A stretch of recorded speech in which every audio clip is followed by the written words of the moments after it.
Hi friends, എല്ലാവർക്കും എൻ്റെ വീഡിയോയിലേക്ക് സ്വാഗതം.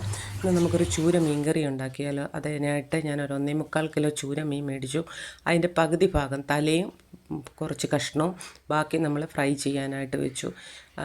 ചട്ടി വെച്ചു, എണ്ണ ചൂടായി. അതിലേക്ക് വെളുത്തുള്ളി, ഇഞ്ചി, അതായത് 2 കഷ്ണം വെളുത്തുള്ളി, നല്ലൊരു കഷ്ണം ഇഞ്ചി എന്നിവ മിക്സിയിൽ ചതച്ചിട്ട് കറിവേപ്പിലയും പച്ചമുളകൊക്കെ ചേർത്തത് കടുക് നന്നായിട്ട് താളിച്ച് അത് വഴറ്റിയിട്ട് അതിലേക്ക് 3.5 സ്പൂണ് കാശ്മീരി മുളക് പൊടി, 2 സ്പൂൺ മല്ലിപ്പൊടി, കുറച്ച് മഞ്ഞൾപ്പൊടി, പിന്നെന്തുവാ ചേർത്തത്, കായം, എല്ലാം കൂടെ ചേർത്ത് നന്നായിട്ട് അത് വറുത്തെടുത്തു. അതായത് പച്ചമണം മാറുന്നത് വരെ.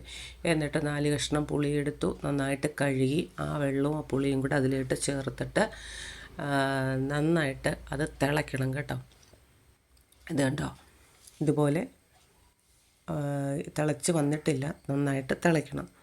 ഉപ്പ് ചേർക്കാം ആവശ്യത്തിന്. ഇവിടെ പ്രഷറുകാരായതുകൊണ്ട് കുറച്ച് ഉപ്പേ ചേർത്തിട്ടുള്ളൂ, എന്നാലും ഉപ്പ് ചേർത്തിട്ടുണ്ട്. തിള വന്നു. നന്നായിട്ട് തിളച്ച് കഴിയുമ്പോൾ മീൻ കഷ്ണം ഓരോന്നായിട്ട് അതിൽ പെറുക്കിയിട്ടിട്ട് അത് നന്നായിട്ട് വേവിക്കുക. ഇടയ്ക്ക് ഇളക്കി കൊടുക്കണം കേട്ടോ. എൻ്റെ വീഡിയോ ഒക്കെ നിങ്ങൾ കാണുന്നുണ്ടല്ലോ, സബ്സ്ക്രൈബ് ചെയ്യണം. വീഡിയോ ഇഷ്ടമായ ലൈക്ക് ചെയ്യുക, ഷെയർ ചെയ്യുക, സപ്പോർട്ട് ചെയ്യുക. ഞാനൊരു തുടക്കക്കാരി മാത്രമാണ്. നിങ്ങളുടെ സപ്പോർട്ടും നിങ്ങൾ ലൈക്ക് ചെയ്യുന്നതും ഷെയർ ചെയ്യുന്നതൊക്കെ എനിക്ക് നല്ലതായിരിക്കും. എൻ്റെ വീഡിയോയും കണ്ട് ഇഷ്ടപ്പെട്ടാൽ ലൈക്ക് ചെയ്യണം കേട്ടോ.